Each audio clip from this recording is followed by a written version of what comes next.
Time is running out to have a cocktail. Not really, but it's running out to enter a competition about cocktails. Thank you, all of you who have entered. We've had such a joy looking and laughing at great things that you've said, that you've sent in, the reels. Fantastic. And what your favourite cocktails are. Keep telling us. It's great fun and just a little bit of fun for the summer, because I always imagine myself, sitting in the sun having a cocktail. Not so much this year, but I'm frustrated that I actually can't have any cocktails. So I'm going to pull out some fragrances, indulge myself in perfume when I can't indulge myself in the cocktails or mocktails. Well, I could have a mocktail, I suppose, but this is actually just so much nicer.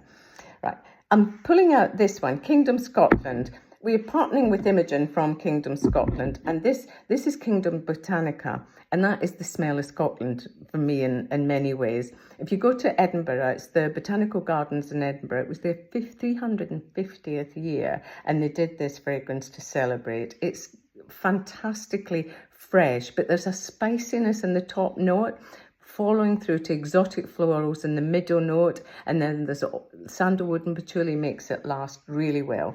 Imogen will be judging, and she's very well qualified to judge because her background is in whiskey. And so the nose that she developed when she was working in whiskey has been hugely useful in creating this amazing brand. What would I say about this one? It's kind of classic in a way, but you can feel the passion in it. You can feel the plants, you can smell the plants. It's a bit Scotland in a bottle for me. Right. Next, I'm going to talk about Dajian from Ruth Mastenbrook.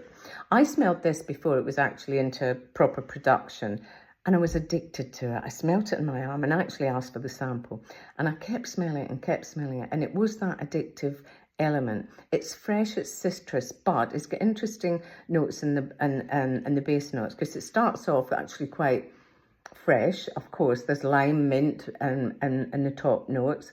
Then there's orange blossom and jasmine, giving it a little floral say in the middle notes. But then the base notes are the one that gives me the kick for me.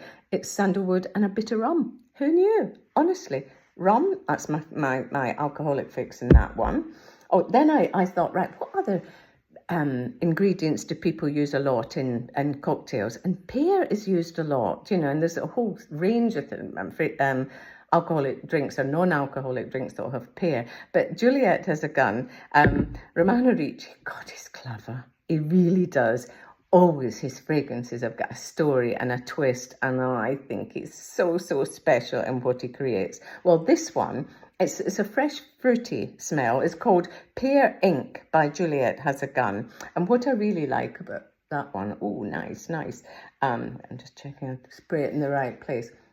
You'll notice I'm spraying them all on top of each other because I have to at the moment. Right, so there's green pear in the middle in this one, which is really, you can smell it, it's the freshness and the greenness, brilliant. But in the heart, it's much more ambery, so it's much softer. And then when you go down to the base notes,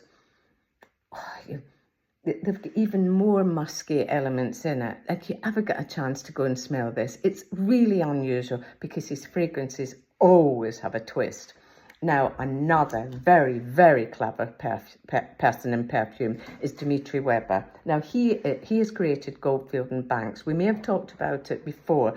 Goldfield and Banks, what he's done, he's gone to Australia. I think he's French or Belgian, he's from European background training, but he went to Australia, and what he's done is picked really special ingredients from which are indigenous to Australia.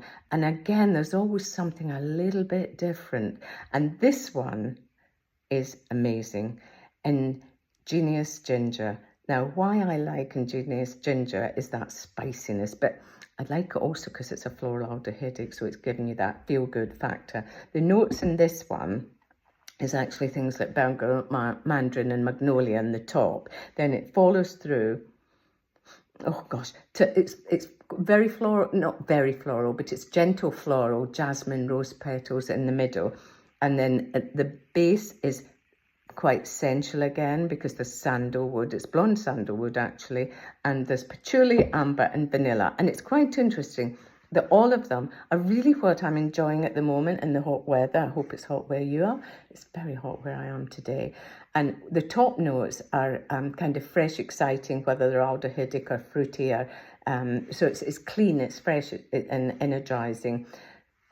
Delicacy in the middle, and then it's that sensuality in the base notes, because you know, it will evaporate in the warm weather. Fragrances always evaporate quicker in the warm weather. So I like that sensuality in the base notes, which means you don't need to keep spraying it.